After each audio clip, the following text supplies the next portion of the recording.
I'd like to pass it over to Frankie, and thank you very much for doing this, Frankie. You're a co-host, so you can unmute. Thank you, Paul. Yeah, thanks, everyone. Special thanks to all you guys up in Scotland. And I'm really excited to do this workshop. And I've done a few workshops. They can be quite challenging for some people who's been around for some time. So sometimes I do ask people with more than 2 years to try not to hog the limelight. You've kind of got it. The whole point of doing the workshop is I'll share some of my experience. It's nice to speak to people who haven't been too long in the program, or who haven't, say, possibly gone through the steps, say within the first year or something. And it doesn't matter what style of how you've done the steps. Most of the references I'll do will be from the basic text. Just remember, there are no wrong answers. Please remember this. This isn't who's the cleverest addict, who's the worst addict. This is just about getting an understanding of the program for yourself. And yeah, let me start right from the beginning. So if anyone feels a bit challenged by me, they can leave, quite simply. I feel well. I've been working the program. I've done the steps for some time, and I'm a well person. I'm not mad. I understand that using drugs is an insane thing. I don't do insane things. Sometimes I'm a normal person. Sometimes I have to run things past my sponsor. I like to run things past other addicts who have experience. Now, most of the talk that I'm speaking here is for people who are fairly new to the program.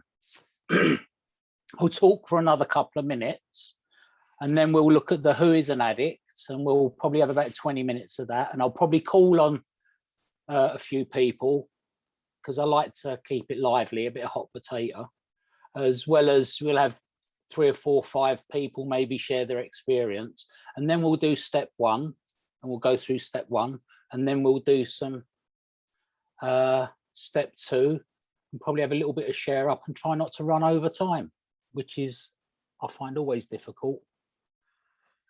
Yeah, I've got to admit that even though I'm in recovery, I haven't mastered being on time, but my perception of time has changed. When I was first came into recovery, which was in 1992, it was still the same for me for 10 years, where I was getting clean time. And I'm just sharing my experience. We're not interested in how much you used, who your connections were, what you've done in the past. That's a bit hard, that one, isn't it? How much or how little you have, but only what you want to do about your problem and how we can help. So when I first came into NA, my first 10 years was about getting cigarettes off people, trying to look really good and sound good, and chasing girls. My primary purpose was not about staying clean. I tried, but I didn't put everything into it. It wasn't that thing what we read in the readings where it says on how it works. It's not until in desperation we seek help. That took me 10 years to get to that place of desperation, of 10 years, 8 treatment centers, 2 years in prison, to realize that I had the disease of addiction, you know, in the who is an addict. You know, you didn't have to tell me. I knew I had it, but I didn't know what it was. So quite simply, I got to this place where I would say in my first week of being in recovery in 2003, I knew I needed to get my teeth done because I needed to look good. It wasn't just about the clothes. I believe the inside job was also working on my health, eating well, health and happiness. And what I'm trying to say here is that if I booked a dentist appointment for Thursday and it was Monday, all I would think about all week, when I came to meetings, all I would share about is that I have a dentist appointment on Thursday. It would consume my life. My obsession was so overwrought, it just totally consumed my life because I didn't want to mess up and I had to make the appointment. And you know what would happen on Thursday? I would be late for the dentist appointment. Even though I spent 4 days driving myself crazy about it. It's different today. Today, I'm 17 years clean. I've got a lot of plates spinning. My father had a heart attack on Monday. My wife has a secondary illness. I'm a carer. My dog's not well. I've got so many things going on in my life. I've just been given a lot of work in the work that I do. I work in the art world as an artist. There's lots of stuff going on with me. Plus, I've got my recovery to do. It's a lot different today than just booking a dentist appointment. It's far different. There's a lot more plates spinning. So I didn't understand what made me an addict. So what I'd like to say to you guys is, because this is interactive, please don't think you're going to say something wrong. And what I'd like to do is, would 5 people please put their hands up and explain to me what makes them an addict? Remember, there's no wrong questions here. Please feel free. Don't feel shy. Just have a go.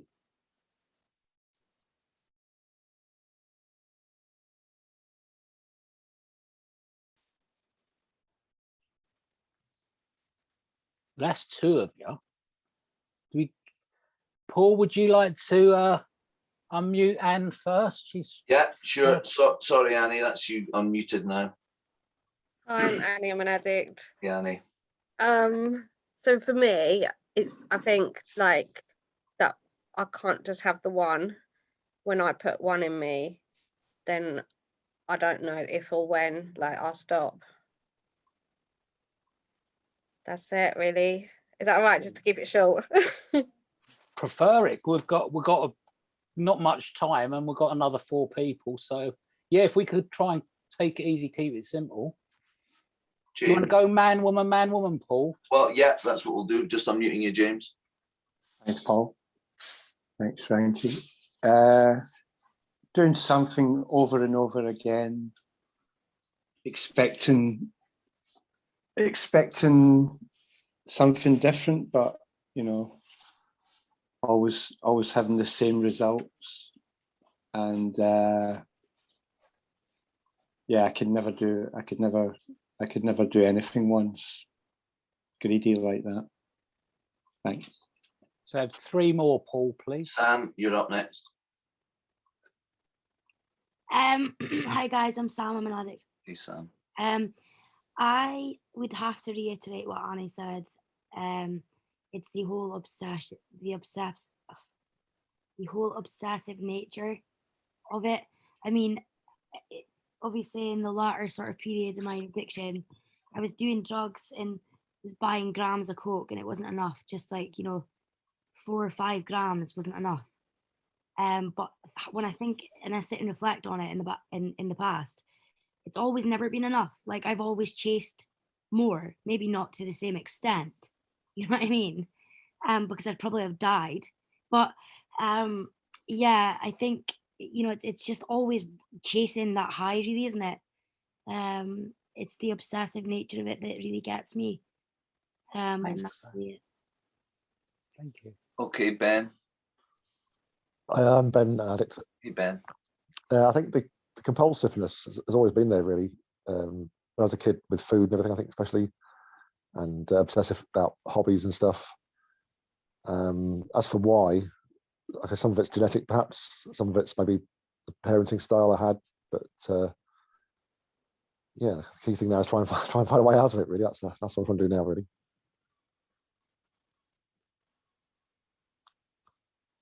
You're on mute, Paul. Beg your pardon. Thank you, Ben. I'm just unmuting you, Gav. Can you unmute, Gav? There you go. Can you hear me? Yeah, I've got you now. first of all, I'd like to say I'm not an addict, but then after I've been doing it for like 30 years of my life, I absolutely must be an addict, you know.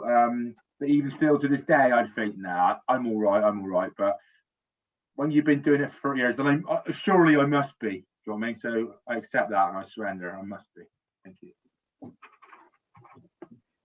Okay, so we're going to cap it there. We're going to have some more. Otherwise, we can quite easily run away, because what happens is when somebody shares something, we'll see this with step one. This is the purpose of the meetings. When somebody shares something, it sparks a little explosion in our heads of relating. And generally, when we relate, we laugh. So try and listen for the giggle, yeah, for when we relate. We sit in these meetings, and in the NA literature, it says 1 is too many, 1,000's never enough.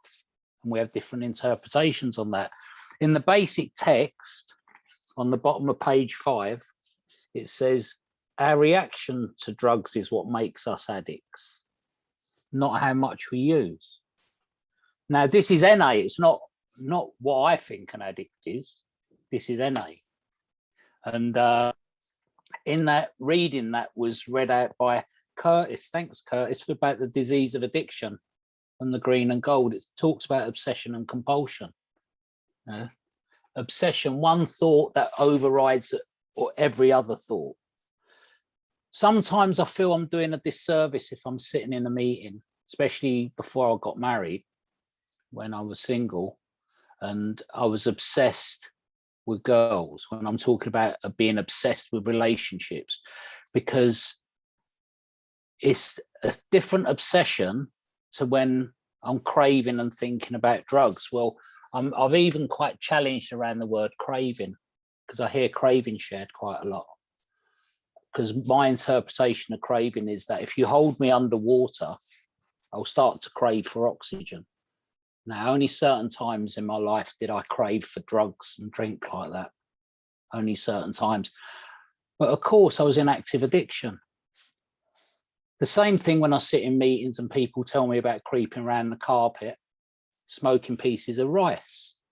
You know, they was in cocaine psychosis. Of course, you're creeping around the carpet, smoking pieces of fucking rice. It's kind of a bit bonkers, isn't it? Of course you are. You're a psychotic. You know, it's like, you know, I used to smoke crack and crawl around the carpet, smoking pieces of, it's like, so what I'm saying is it helps us when we get a clearer understanding of what it is. So we've got obsession, we've got compulsion. How about 5 people, if you'd put your hands up, and we'll try and do it a minute each, to tell us what our reaction to drugs is what makes us addicts, what their reaction to drugs actually is. Nicola, I'm just unmuting you.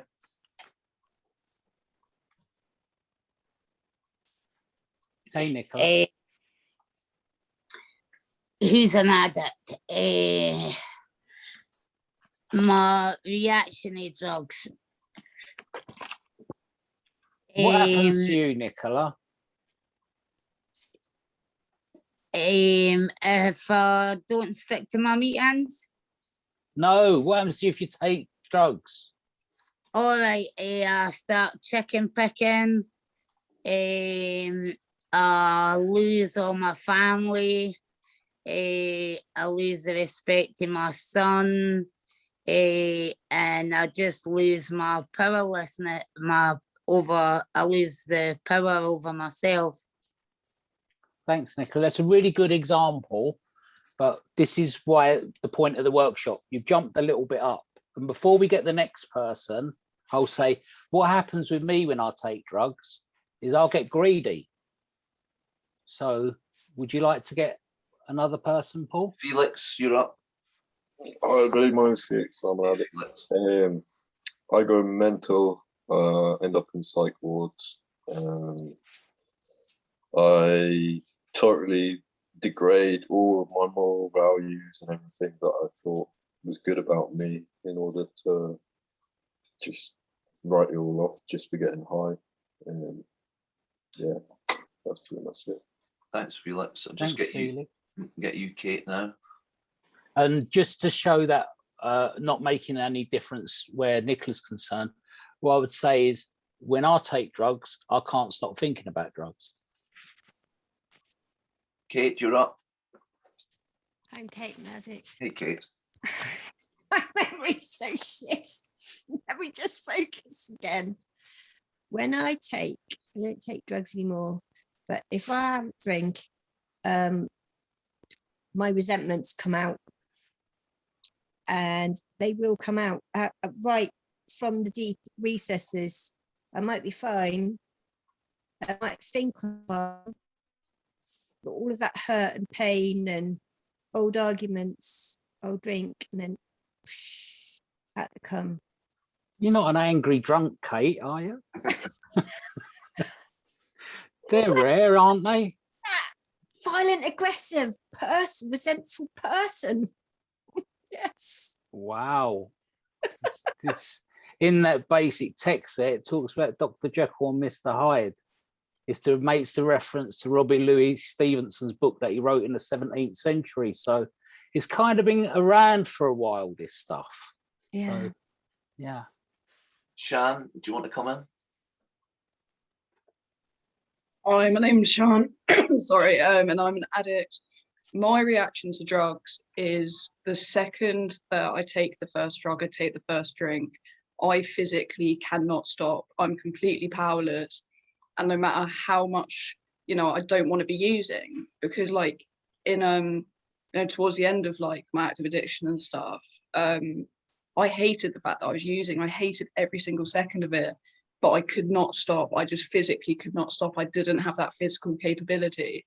So really my reaction is, I just get completely powerless, and it just feels like there's nothing that I can do about it. Whereas in recovery, it's sort of, I feel like I've regained through a higher power, but yeah, that's my reaction. Thanks for letting me share. Thanks. What helped me in the early days was I heard a share by a guy called Usman, who I'd never met, never seen, and he said he had no brakes, and that worked for me. So I really get it. Once I start, I can't stop. Really get it. One more, Paul, please. Alamin? Yeah, thanks, Paul. My reaction, I'm just going to share my experience, which I had last Friday. I used was that once I took the first one, although I thought I'm never going to take another one after that, I couldn't stop until an intervention was made. So someone had to kick me out of there or something. Yeah, I can't stop with my own power of will, basically. And yeah, that's it. I'm just gonna leave it there, simple as that. Yeah. Thank you. Yes, it's very common that once a lot of people start, they can't stop. And I want to move slowly a little bit earlier into step one here, because I like to, it's interactive. I like you guys sharing your experience. And for example, with me working on that topic was I started to become dishonest to myself. I started to lie. Give an example of what I used to do, and what I like to do is living examples while we're doing the workshop. Please don't share anything that's going to compromise you or expose you to anything. We're in a meeting with 40 of us here, and if you believe we've got anonymity, keep coming back. We're in a meeting here. People will gossip. So if you're going to say something that's challenging, please think twice before you do. I'll give an example, and then let's pick on Paul and ask Paul for an example. With me, Paul, what I would do in a step one sense of, we admitted that we were powerless over our addiction, whatever that is, and our lives have become unmanageable. Our thoughts and feelings and our actions have become unmanageable. For me, I would have my rent, and I would go to pay the rent, and it would be Friday, and I have a letter of notice saying if I do not pay my rent this week, they're going to kick me out of the flat where I live in Old Street on the Monday morning. And I would start to feel sick. And my mind would say to me, you've got the money in your hand, you can go and borrow, or you can go and pawn, or you can go and steal. and get the money for Monday morning, even though you have to pay it now. And I would go and spend the money and buy drugs. By Monday morning, I'd be in the same place, rattling, no money, and they'd be coming around to throw me out of the property. Any examples, Paul? And Paul, I'm an addict. So what springs to mind is, you know, that kind of idea of being completely consumed. So, you know, the monkey's on the back, I've got to use no matter what. If I'm getting into specifics, I've done a geographical from London to Singapore, built myself up a little bit, got a lovely job, was working at this big advertising company. And I've got no money. I've pawned my own phone, I've pawned my own laptop. And all I can think about is using. It's 6 o'clock in the morning, the office opens at 9, and all I can think about is getting into the office to get a hold of someone else's laptop, which I took knowing that I only had 3 hours to get it back. Now, if you'd asked me to take a lie detector test, will you get it back by 9 o'clock? I'd have said, yeah, 1,000,000%, without any idea about how I was going to. All I could think about was using it. I was just consumed. Get the thing to the pawn shop, get the money, score, then deal with it later. Deal with the consequences further down the line, even albeit a few hours. Does anyone identify with Paul? Because that's kind of strange behaviour, isn't it? You know. Kerry, hot potato, would you like to share something on that subject? Hi, I'm Kerry, I'm an addict.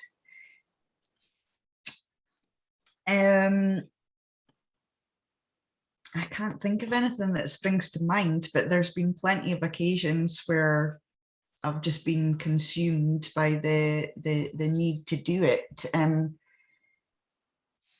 More recently, I would have to like order the drugs that I took online and wasn't able to, and I was so in a panic that I wouldn't be able to get them for a couple of days that I went and stole my dad's medication that he really needed, and yeah, I completely lied about it, and well, they never questioned me. I just went in and took it, and he needed that medication, but I took it anyway.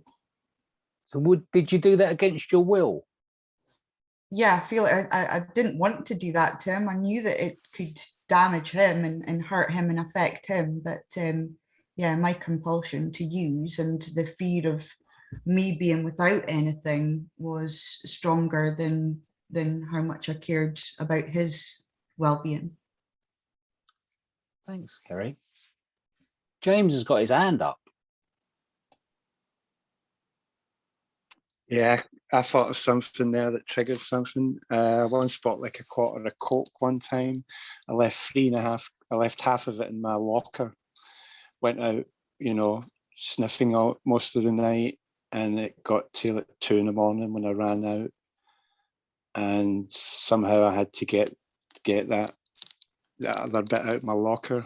I knew the main gates would be locked. I'm vaulting over the main gate. The security guards meeting me halfway. What's going on? And I made up some cock and bull story that I'd been up the hospital with my daughter, and my missus was at her mum's, and I didn't want to wake them up. So I thought I'd come and get my key from my locker, which, you know, was a load of nonsense. I knew he was going to tell my boss anyway in the morning, which I was going to ring in sick. And it was all a bit madness, you know what I mean, just to get to that other bit of gear that I'd left in my locker. Thanks. Thanks, James. I just want to interact with a piece of the basic text here from when we do some workshops, and the lighting's not so good. It says, in our inability to control our usage of drugs is a symptom of the disease of addiction. Okay, so once I start, I can't stop. It's a symptom. We are powerless not only over drugs, but over our addiction. So they're separating the drugs and the addiction. Yeah. So we are powerless not only over drugs, but over our addiction as well. We need to admit this fact in order to recover. So we have to understand and admit powerlessness, that we have no control over drugs. You know, addiction is a physical, mental, and spiritual disease that affects every area of our life.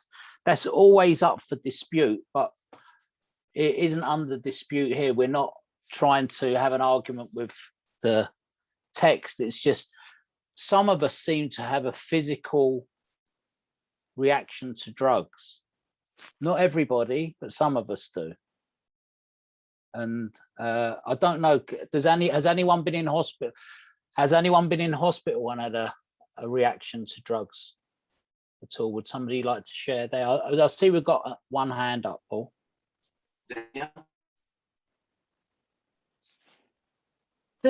So on that, the topic is, because there's one thing like saying, okay, I have a problem with drugs, but there's a whole nother thing that I have a disease living in my brain that's going to affect all my thinking and choices that I make in every area of my life. Like for me, because we're not going to dispute, but for me, that's completely true. If there's anything that I like, or any kind of behavior that I like, or any kind of food that I like, I will continue doing it over and over again until it turns on me. And hopefully I catch it in time. And it could be with anything. So there is a big separation of saying, great, I stopped doing drugs, but that's not the end for me. For me, I'm living with an addiction and a disease in my brain that can take on any form. It's a shapeshifter. Totally. So two things you've got to treat now: mind and body. Mm-hmm. Paul, would you like to Carrie, choose? would you like to come in? Thank you. I'm Carrie. I'm an addict. Hey, Carrie. Hiya. I was in the hospital with a suspected heart attack, and I got off the bed and I kept going to the toilet to use drugs, and I couldn't breathe. But it was more important for me to have that to deal with what was going on with me. You know, it just took me over completely. And then I saw myself out, and I've had seizures where I wouldn't go in the ambulance after I'd had my seizures because it was more important to me to get more money. You know, I've took money out when I'm supposed to do that after telling them about the seizures, just to get pity to, you know, and she wouldn't give me no money, so I took it. You know what I mean? That's how my addiction, that's the place my addiction took me to. Thank you. Thanks, Carrie. One more. Hi, my name's Edwina. I'm an addict. Hey, Edwina. Yeah, I had one heart attack, and basically I stopped for a little while, you know, to kind of appease everybody else around me, my kids, parents, that kind of thing, and then got straight back on it. And I know that I caused my second heart attack, but couldn't not use. It was as simple as that. I knew that I was doing damage to myself, but couldn't not use, and called the ambulance myself, knowing that I'd given myself a second heart attack. So thanks, Edwina. There's an important part in the book when we're going through the basic text, and in between this section around we admitted that we were powerless over our addiction, before we get to our lives are unmanageable, it goes into a section about reservations. And we have to be able to deal with the reservations, because reservations are a bit like one of those monkeys in a meeting who says it's a bridge to normal living. Well, if you have the disease of addiction, if you have a physical reaction, if your mind is distorted and warped and you're not like the average bears, you can't allow yourself to get into that place of thinking you're going to be normal one day. Because if you think you're going to be normal one day, something like for me that never gave me any problems, which is smoking cannabis. I never seem to have a problem smoking cannabis. But my experience told me if I smoke cannabis, I'm on class A's within a month, if not quicker. And it always seems to get faster every time I relapse. There's something going on. So I'm going to just say one thing briefly, because I want to add to this about reservations. A reservation, for example, when I used to work in health and social care with addicts as a so-called counsellor, one of the major things that came up was people would always say, I have to have a glass of wine at my daughter's wedding. Well, that would be an insane thing to do if you're an addict. If you're an addict, to take drugs is insanity. So would anybody like to share any reservations they woke up to, or any reservations you think you may have?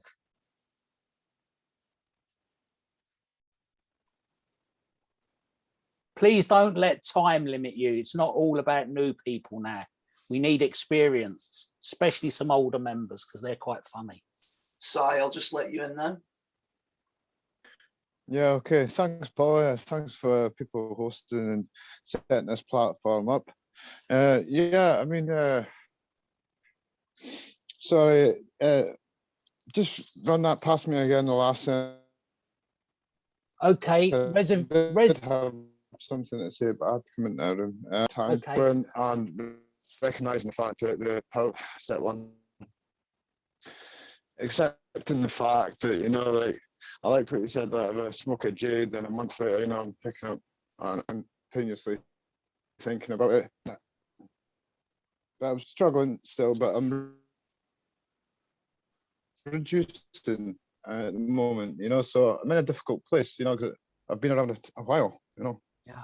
Well, sorry, that was actually a so lie. That was actually a lie on my part about. Find it difficult to not have reservations. Yeah, it was actually a lie on my part. It wouldn't be in a month's time I'd be trying to buy heroin. In a month's time I'd be at crack converters trying to get them to take my kids off me. You know, so that's where it would be in a month, maybe 2 weeks. But they never took the kids. Paul, would you want to come in? Thanks, Paul. Thanks, Frankie. Thanks, everybody. So for me, I don't know where I'll end up, because every time I took drugs, I thought I'd know where I'd end up, and I ended up in some really funky, weird, bizarre places and in all kinds of messes. By the time I got to NA, I didn't know what reservations were, but by doing a step one, I'd realised that I'd worked through my reservations around using. I knew in my heart that I couldn't use anything safely. And then that line, you know, because I was showing a basic text, you know, and it's not the drugs we take, it's a reaction to them. And I realised that any drug I put into my system had that reaction that I wanted more. And I didn't have a lot of reservations either when I first came to NA, at least I didn't think I did, because it was suggested I get a home group, got one, meet a day for 90 days, did that, you know, do service, did that, and work steps. And that's where some of my reservations come in, because it asks, you know, am I willing to do whatever it takes? Am I willing to follow the suggestions of my sponsor? I didn't realize I had reservations in that. And it was more important for me to look good, sound good, serving. And there's nothing wrong with that. It's the journey that I went on.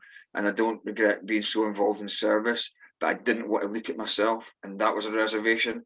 And I was fearful of what I might find. And I couldn't get the searching and fearless bit, even though it says fearless. And that's where my reservations were. It was about parts of the program. Once I was in enough pain, just like the drugs, I surrendered and I went through the program. Now my reservations are, am I going to be honest about my thinking? You know, am I going to let people know how I feel, or is my pride too much because I'm NA Paul or multiple years, or I should know better, or whatever self-deception that everybody's describing they're using and in addiction. We lie to ourselves. And the thing is, I don't even notice I am lying stuff. That's why I run my thinking past people. And I don't have reservations about that. But the times when I haven't been honest, or I've run on self-will, that's when I've been in the most pain. And that's where my reservations are, because I've forgotten either that I'm an addict, or I don't see parts of myself as my addiction. And I think it's just me, and I'm just cutting about, you know, and I end up, you know, hurting people, or I'm a collision course with people. And so I run my thinking by people. And when I've done that, my life is a lot more manageable, because I'm seeking power when I'm doing that. So a certain amount of manageability comes through seeking power. and that restoration to sanity that Frankie spoke about happens. But I had to go through a lot of pain, a lot of mistakes, a lot of harm, a lot of hurt for me to give up those things which were causing me the most pain. I'm not talking about drugs. And that's why I've got all these plants. Because guess what? They don't cause me pain. I feed them like my recovery, you know, and I look after them. And that's what I'm trying to do with myself. But I will still make mistakes. And if I am, it's okay. As long as they're new ones and I'm not repeating the old ones. Thanks, Paul. We've got 2 more people and then we'll Okay, move on. Shan. Hi, Sean, Addict again. Yeah, I just really like that question about reservations and stuff, because reservations has been this massive part of my journey, because I was in and out of the rooms for the best part of 6 months, and what was holding me back on reflection was all these reservations. So the main one being, like, you know, I was resentful at NA, which I share about quite a lot, because I was like, you know, how dare you tell me I can't drink and stuff like that, because I did not recognize alcohol as a drug. And that was a big one. I was terrified of the idea of, like, never being able to drink again for the rest of my life and stuff. Like, you know, if my grandma dies, I'm going to use. I have codependence issues that I'm working on. But, like, if a partner leaves me, I'm going to use. And it was all these things. And it wasn't until, you know, I worked through step 1 with my sponsor and, like, really worked on the reservations. And I do feel like they've been lifted, which is just like a miracle in itself, because that was what was always holding me back. And I'm on 52 days now, and the amount of stuff, thank you, the amount of stuff that's happened over the last 52 days is bloody insane. But I've got my recovery, I've got my program, I've got tools in place. Like, and it's the first time that I've genuinely 100% committed to, you know, NA and, like, recovery in the program. So now my way of seeing it is, like, I'm very much just for today, but also I feel like I can get through those things if they happen a day at a time. But yeah, I'll leave it there. Thanks. Thank you, Thank Shan. you, Sam.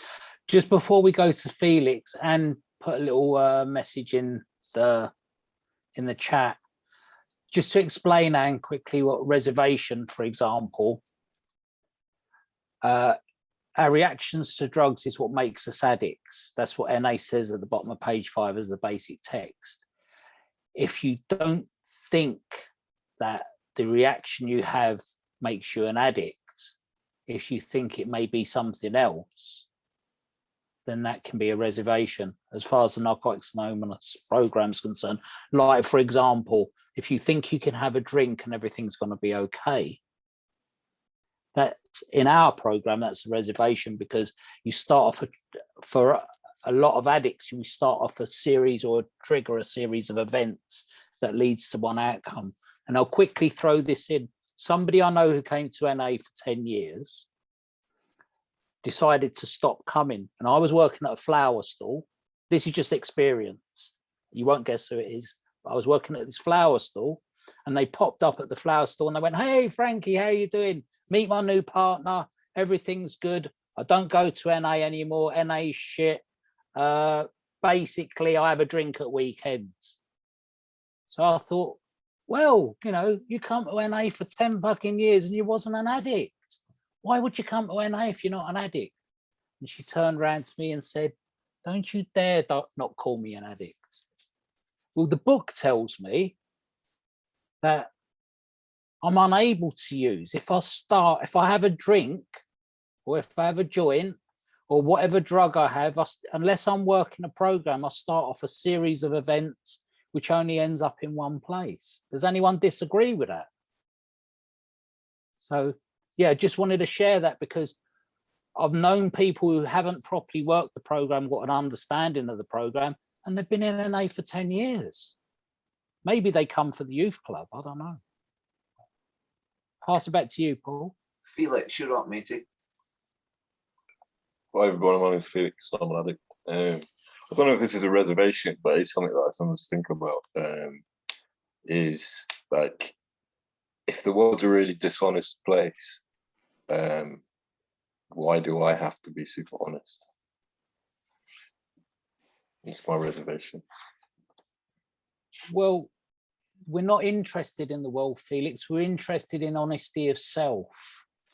It's all about what sits right with me, because what I've heard from you guys sharing, it's as if everybody's a bit schizophrenic. You don't want to use, but you still go and use. So it's like as if you've got two little voices going on. Some people, like myself, have a committee in our heads.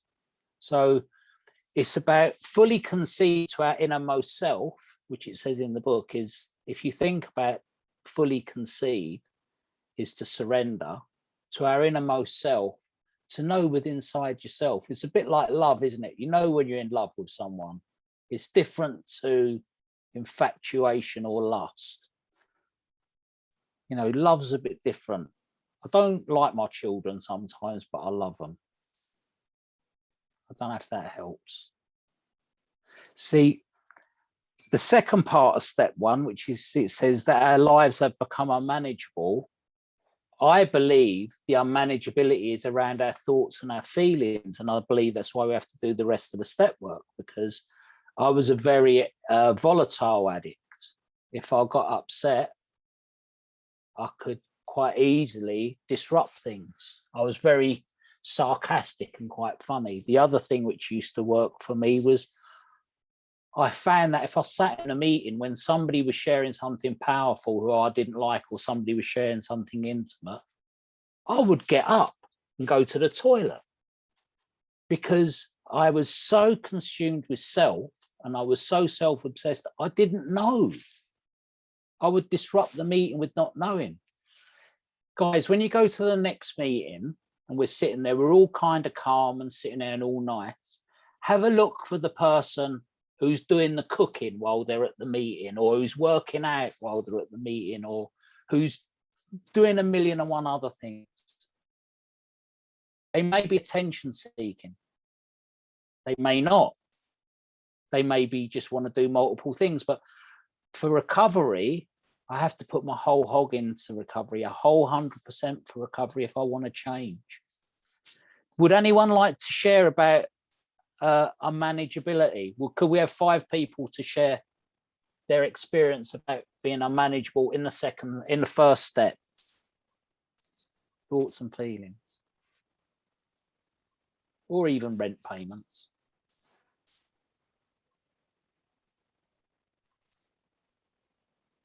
Has nobody been unmanageable? Alamin, just unmuting you. Yeah, I'm unmanageable right at this moment. I'm listening to you and I got distracted by someone hailing me. And although I said to myself, I'm going to fully concentrate on this meeting today with you, Frankie, I thought, man, you know, that's money there. So I actually, I just put my video off, I picked them up and I totally got distracted. So yes, I'm going through that phase now of being unmanageable, and thank you for highlighting that. Yeah. Thank you. Kyle, here you go, mate. Nice one, thank you. I got here a bit late because you can see I'm in my work uniform. We're doing late stuff like that. So great example. So yeah, I finished work late, so I had to come late, right? But I made it. That's important. And I'll give you an example of recent unmanageability, and it is something that happens a lot less than it used to happen. And I managed to become late for a late shift today, right? And that's like the external stuff. Do you know what I mean? So I set my alarm. I wake up early. I think, well, actually, I can have a couple more hours kit because I don't start until later. So I set another alarm.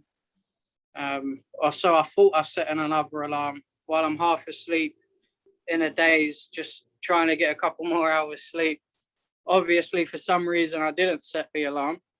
So I wake up when I was supposed to arrive at work. And then I'm having to call my boss and say, shit, I'm running late. What a wally, right?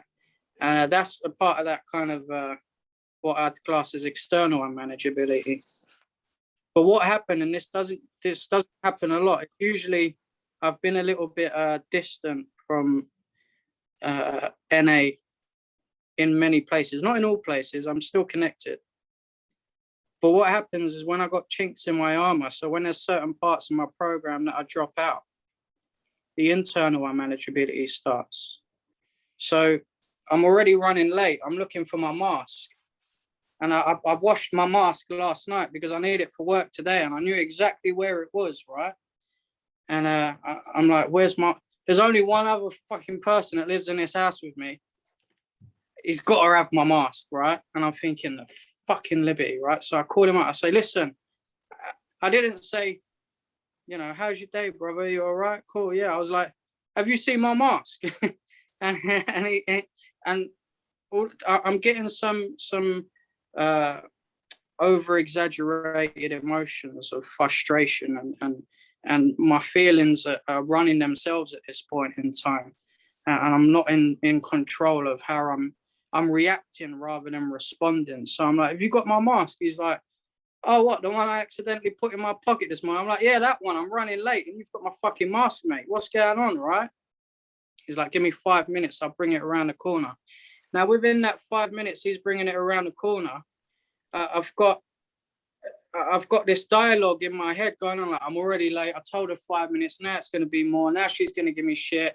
But hold on a minute. I've done so much for them. And if she tells me this, I'm going to tell her that. And if this happens, do you know, and I'm planning out my reactions to whatever they're going to tell me, and all of this stuff's going on. And I've lost sight of how simple this stuff really is, right? And then I meet up with my mate. I'm like, oh, cheers for my mask, but you know, she's going to say this and that. And if she tells me this, I'm going to tell her that. And he said, brother, he said, all you got to do is go to work, hold your hands up and say, sorry, I was late. And it doesn't matter about anything else.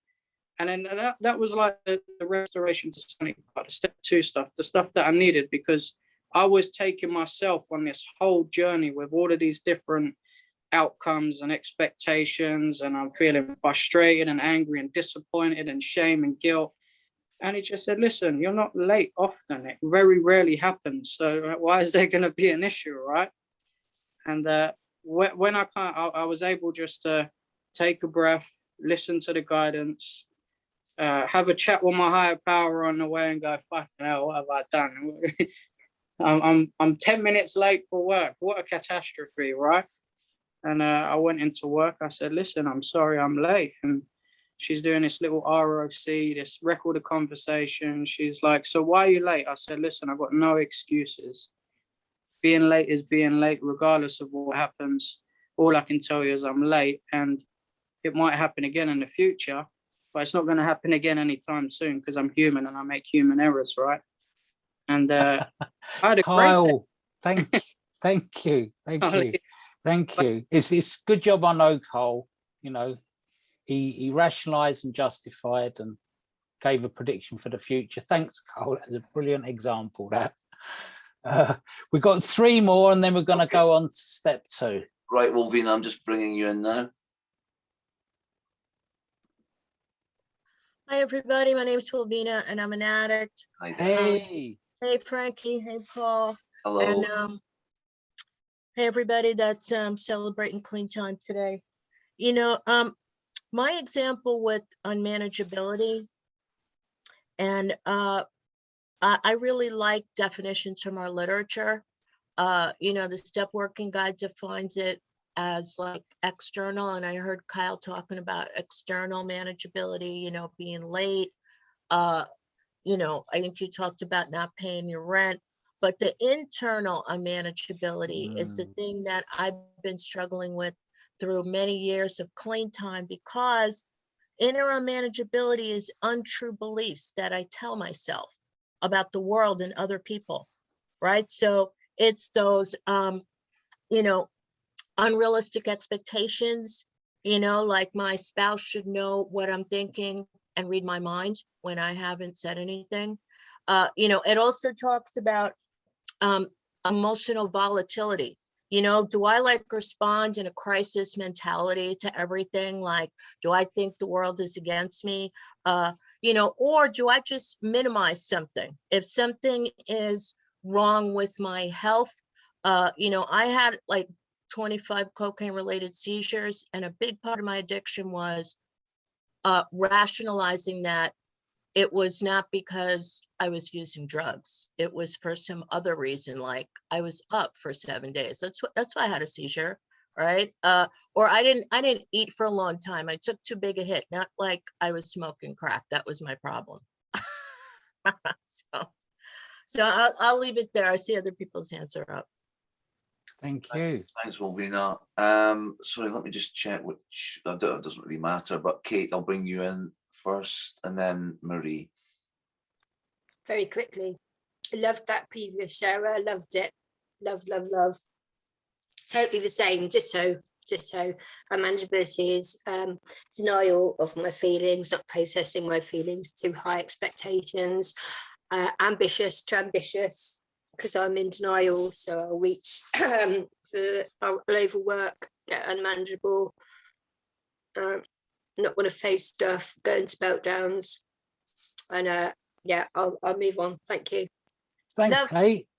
Thank you. Thank you. Thank Kate, you. Marie. Hi, Frankie. How are you? Nice Yeah, to good, see Marie. you. Lovely to see you too. Yeah.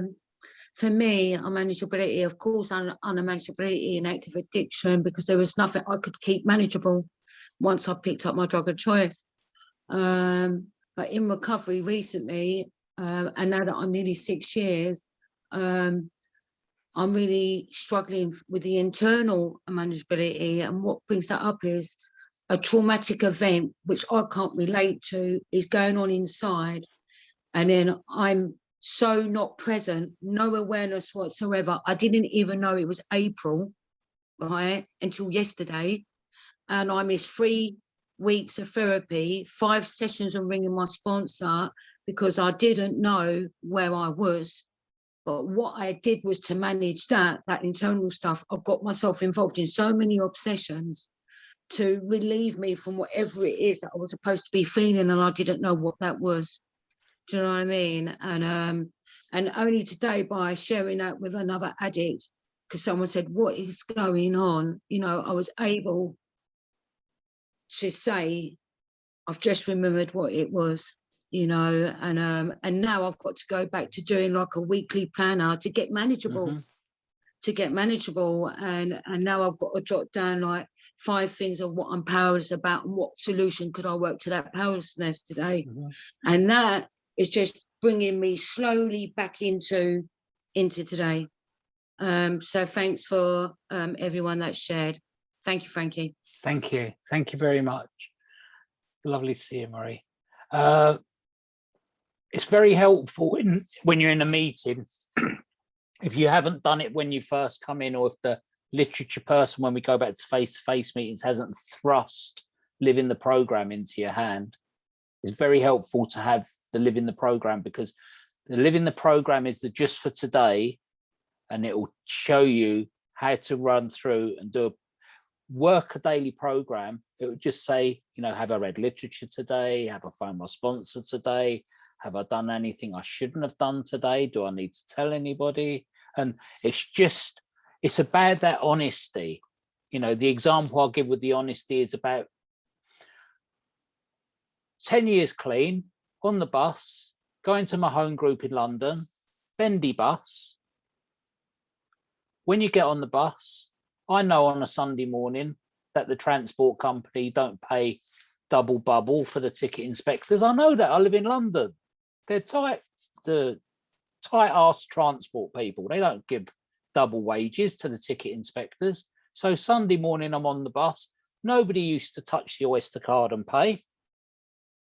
But I would spend my whole journey paranoid, looking at people, looking for imaginary ticket inspectors.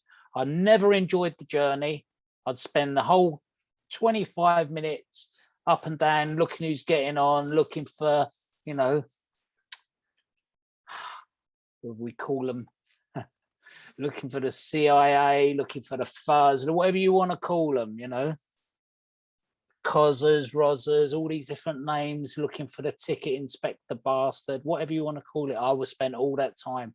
Instead of looking out the window at the lovely world and all the girls outside and it was summer and I could get lost in my head. No, I was obsessed with the ticket inspectors.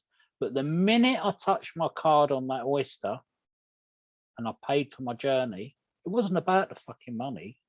I paid for my journey. I can enjoy the journey. But that's the unmanageability around my thinking. What will happen to me is, and I can tell my spiritual balance to a certain extent, if I find the next thing I do, I'm sitting there thinking the bus stinks, who's that going to sit next to me? I probably need to share when I get to the meeting. I probably need to share a message of support for somebody and, you know, take me out of me. We're going to move into step 2 for the last half hour, and we'll try and bang through that fairly quickly. But one of the things I wanted to add, because it comes from the Living Clean literature, these false teeth. In the word spiritual, in the middle of the word spiritual is the word ritual.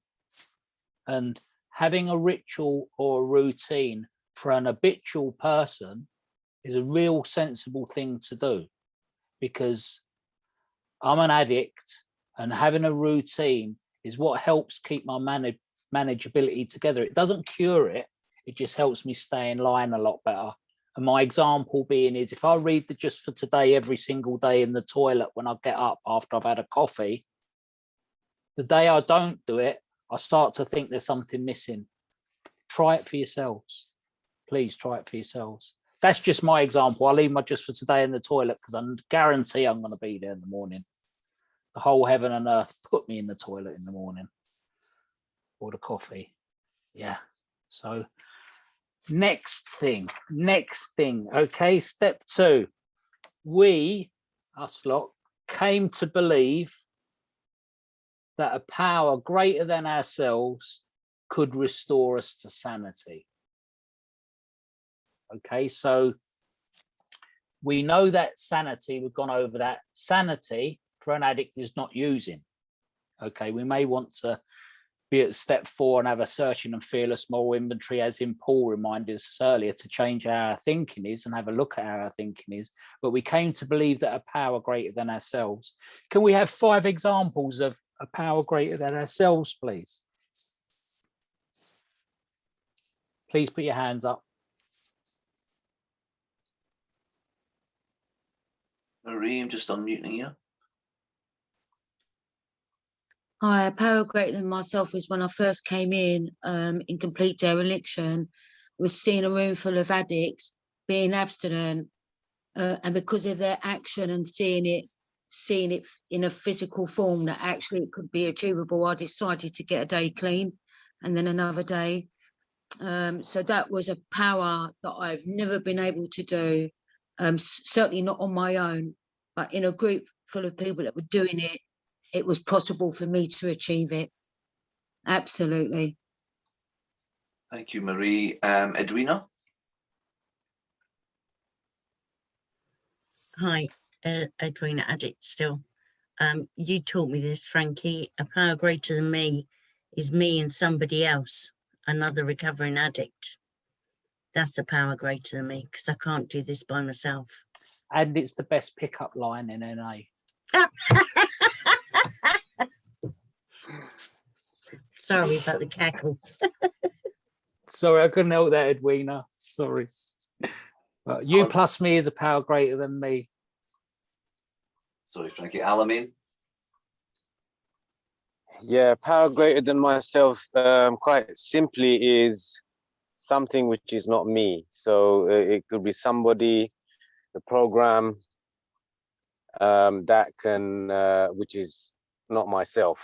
So for me today, I was overwhelmed. I tried the suggestion, it wasn't working. Then I had to do the next thing, which was read the basic text, and the next thing, so forth, until I get some restoration to sanity. That's so power greater than myself, it's not me. I think you said the literature then.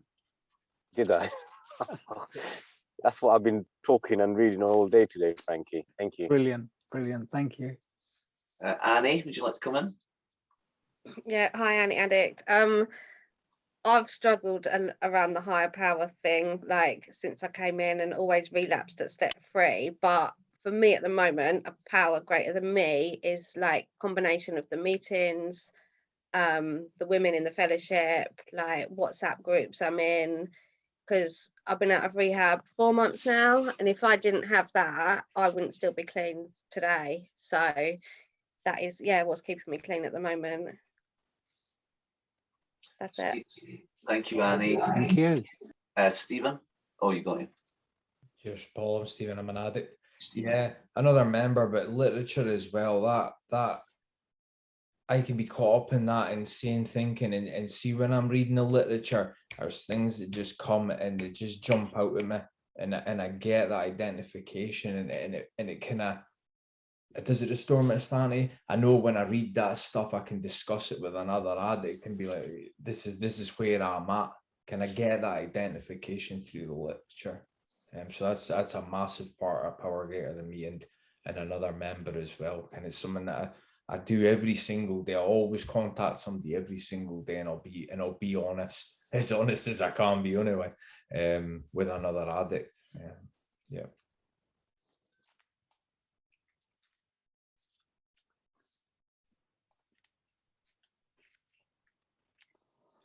Serene, I'm an addict. Thanks, Frankie. I was going to come in with the exact same thing actually. Forgive me. Literature is a power greater than myself, and I wasn't sure, or I'm not sure that I'm an addict. I'll read who is an addict, and I can identify myself in the literature. And it's like last night you mentioned a roadmap, and the literature kind of functions like that when I don't know what to do or how to feel. Mainly when I don't know how to feel about something or someone, there's usually a solution there or guidance.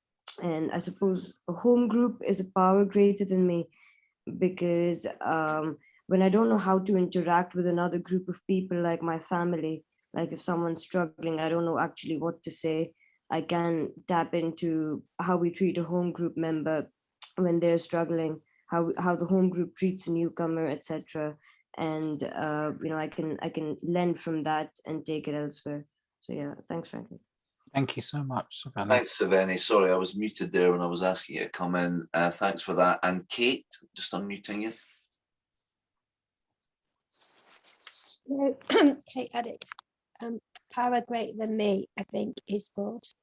But like, for example, today, I had a self-will day. I only planned to see a sponsor on a Sunday, and I'm thinking, all day, I've got an all week denying, it's not a problem. And then my old defects and feelings just kick in real bad, don't they? You don't want to go on a meeting, do you? Sometimes. And then my sponsor just suddenly tags me in to this meeting, because I'm on the step 2, and I'm just thinking, that's a power greater than me. That's that works for me.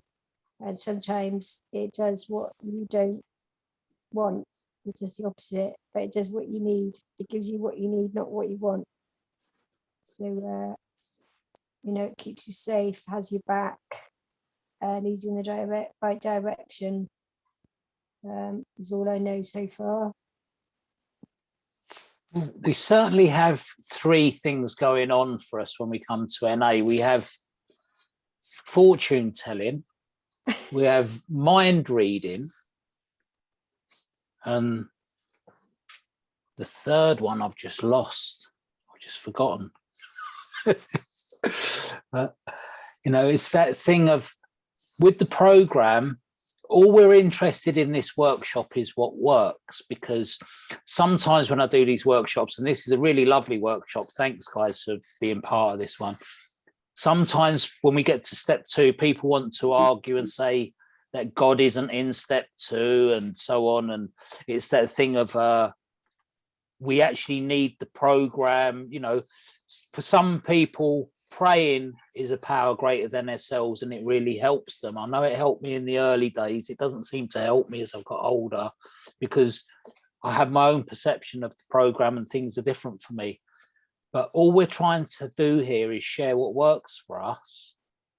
And we try and see, because we're the same as the basic text. In the basic text, all the addicts got together and threw together the basic text, and they put in it what worked for them. And as my sponsor tells me, if I have a real good look through the basic text, it doesn't tell me to sleep with newcomers, because it doesn't work. That's why they didn't put it in, because if it worked, they'd have put it in there. You know, I had this thing where I was doing a workshop in Holland. It was a different language altogether in The Hague. And it was a really long workshop. And I like to have a bit of a joke.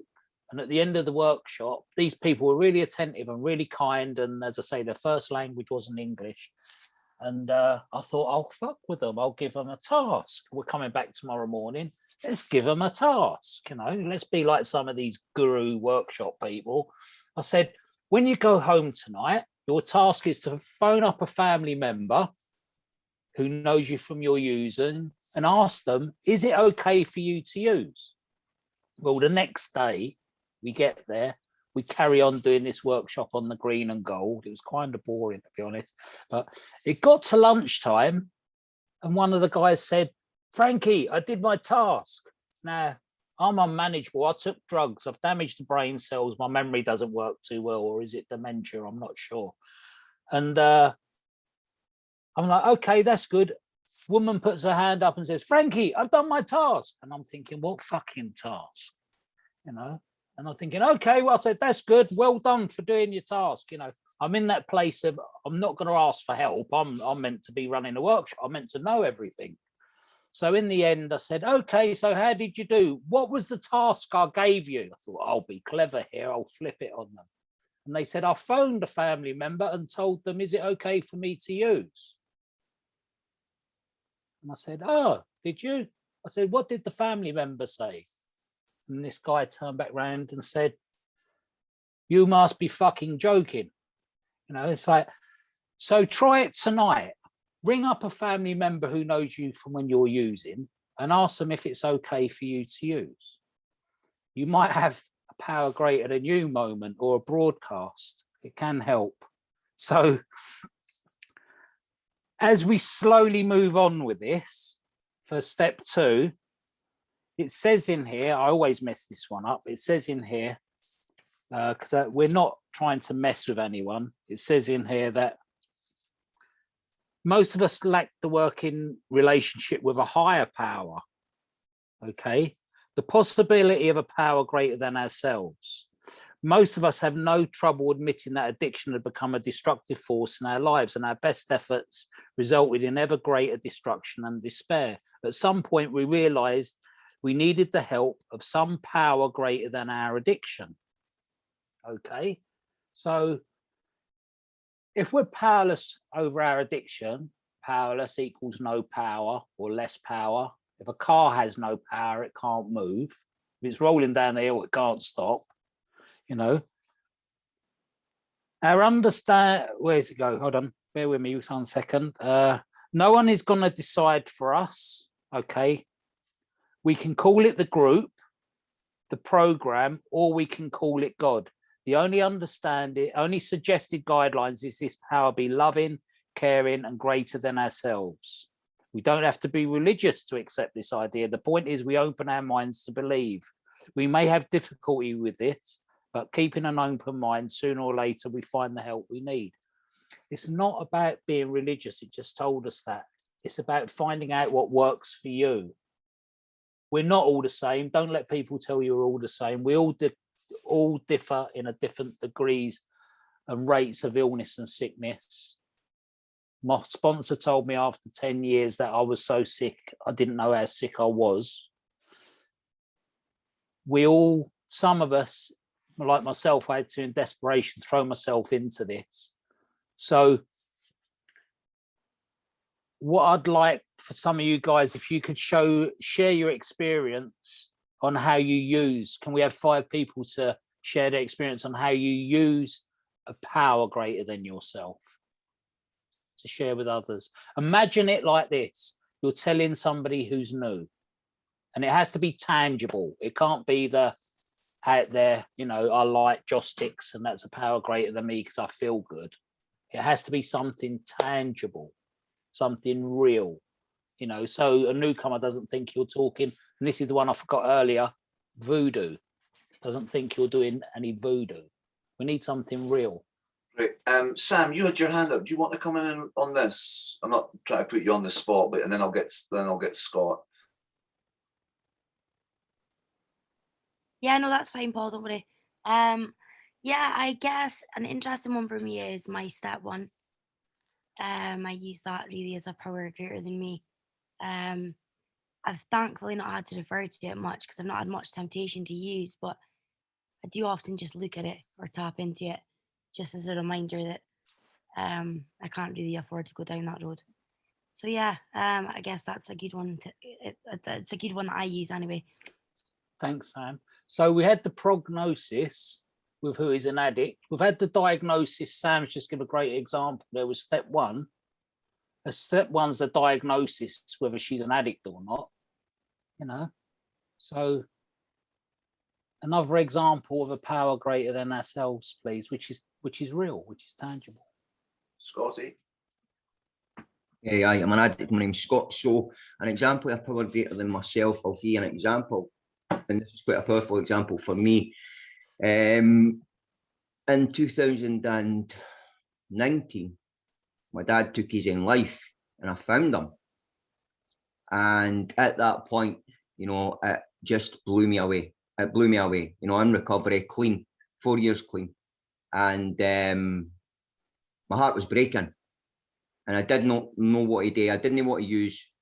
And I knew I had to share my thoughts and feelings around about it with my sponsor and other addicts. And I had to ask for help. And I had to get to a meeting. A meeting was a power greater than me, other addicts, sharing in the meeting, listening to other addicts and taking guidance and trusting that if I shared my thoughts and feelings, then I'd be all right. Brilliant, Scott. Thank you very much. We'll Vina and then we'll get Kyle. Hey everybody, Wolvina, an addict. For me, the line I like to hold on to for step two is the pain forced us to seek a power greater than ourselves, and that my ass really had to be on fire to ask for help. I remember when I was new and I had gone back to work and I went into the stall of the bathroom because I was like so panicked about how to just go on through the day. And I really liked the third step prayer because I really still felt like a piece of shit. I didn't really think God was going to listen to me, even if I had something to say. So the third step prayer is my favorite prayer because it was very helpful. It didn't ask for anything specific. It just asked to show me how to live. And that was my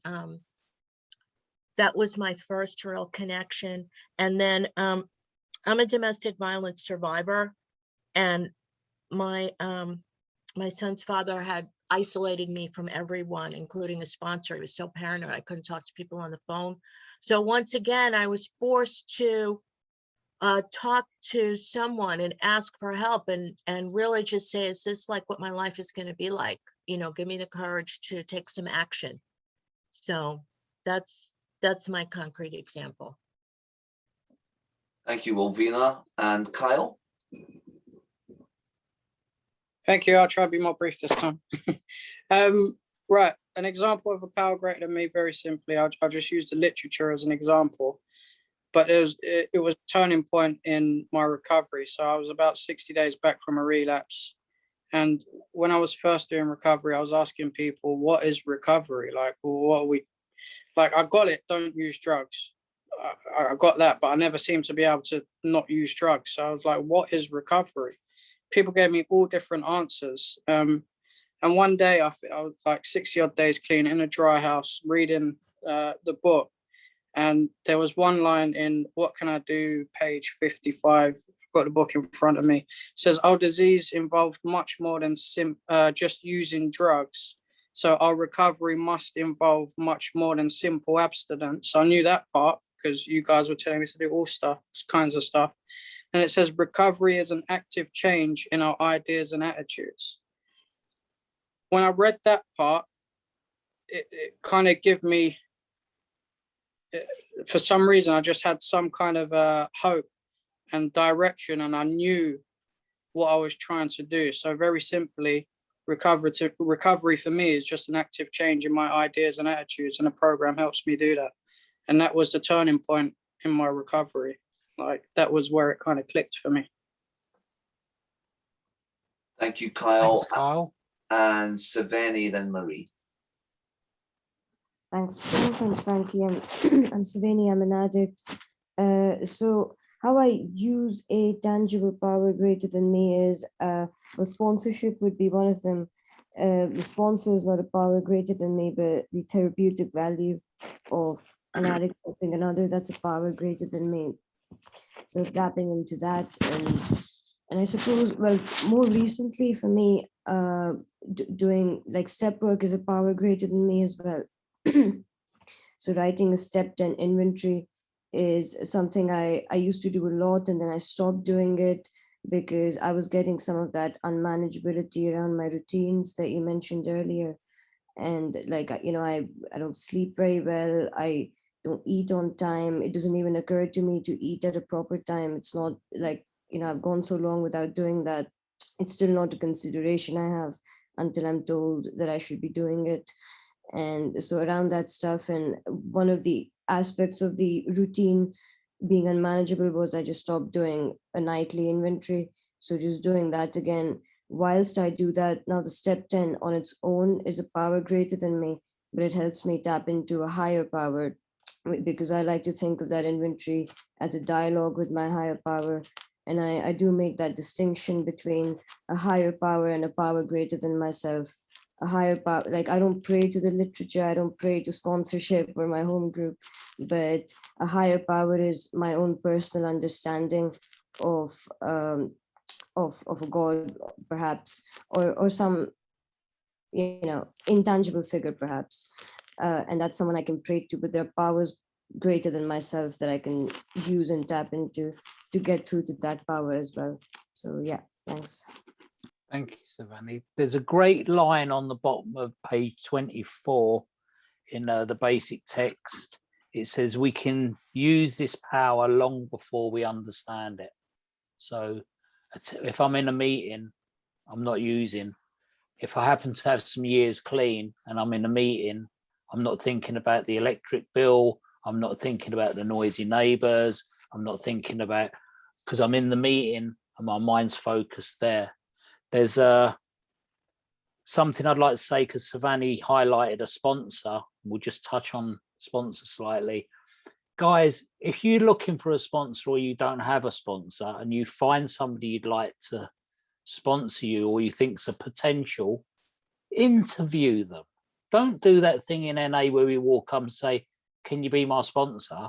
They might be one of these many people who's in disguise in NA who's done fuck all. Because there's loads of people. I know one guy around in my area who sponsors about 10 people, and he's never even been through the steps. But they're really helpful to wash his car and carry his shopping home. You know, so, you know, interview your sponsor. Ask them how long you've been around. Have you sponsored before? Have you worked the 12 steps? Do you have any availability? It might save you a little bit of embarrassment. You know, so. We're down to the last 4 minutes. We've got 2 people. Can we take those 2 people quickly? And I just want to finish off with a little story from today, and then we'll see where Paul wants to take it. So, Marie, you're up. Hi, thanks, Frankie. Thank you. For me, a power greater myself is the prayer that you say in the meetings. We pray for the still suffering addicts in and out of these rooms. I think that's how I came here, for that power of prayer, to be honest, because I didn't come in on my own or free will. And also H&I service, because members came into the gutter and found me, as you know, Frankie, on the street, and I got clean on the streets. That's a power greater than me.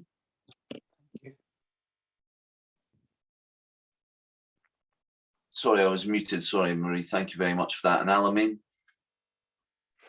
Yeah, just a quick one. I just wanted to say that for me at this situation, after 18 months of relapsing, I just found that a power greater than myself is something that sets me free from myself, and that was my wife. I know it's a bit funny to say that, but when I actually surrendered, when I actually told her my circumstances, I do feel like, you know, I've got back into recovery and I've got another chance. So in this situation, it was her, on top of all the other stuff. Thank you. Thank you, Almin. So the two spiritual principles we've looked at today have been honesty for step one and willingness for step two. Willingness to have a go or try something or read something you've never done before or say something you've never shared with somebody before, preferably a recovering addict, you know. And first off, with who is an addict is the admittance part. You know, admittance is different to acceptance. If you're in front of the judge, you know, there's a difference between accepting you've done the crime and admitting you've done the crime. He'll give you a different sentence between admitting and accepting. That's why one of the things I learned when he used to say, was it you who stole those, Mr. Roach? If I admitted it, he gave me a different punishment, you know, than the attitude around accepting it. If I accepted I'd been caught, my attitude was still against the system, but admitting it, I have to take ownership. It's a bit like, we're not going into it, but when we make a decision to turn our will and our lives over to the care of God as we understand him, we'll hear people in meetings say, hand it over, give it over, I'll give it over to God. No, we turn it over because we still have to take responsibility. We don't give it away. We still have to take responsibility. I still have to do my step work. I still have to phone people. I still have to connect with the program. I still have to go to meetings. I still have to engage with the power greater than myself. I have to do that because it's part of the program. I still contribute to Tradition 7 because it's part of my program. I don't contribute to Tradition 7 because I've got any extra money or I feel good about myself. I do it because it's part of my program. And there's all these things that I've learned which help me. I turn my phone off when I go to meetings because I don't want to be distracted by the outside world. I want to be present in the meeting. You know, the gift is the present is the gift. So this has been a great workshop, guys. You've been a really, really good group this evening. I'm really pleased how this has gone. This has been really freestyle. So thank you so much. And thank you, Paul, for coming up with a concept. Thank you, Frank.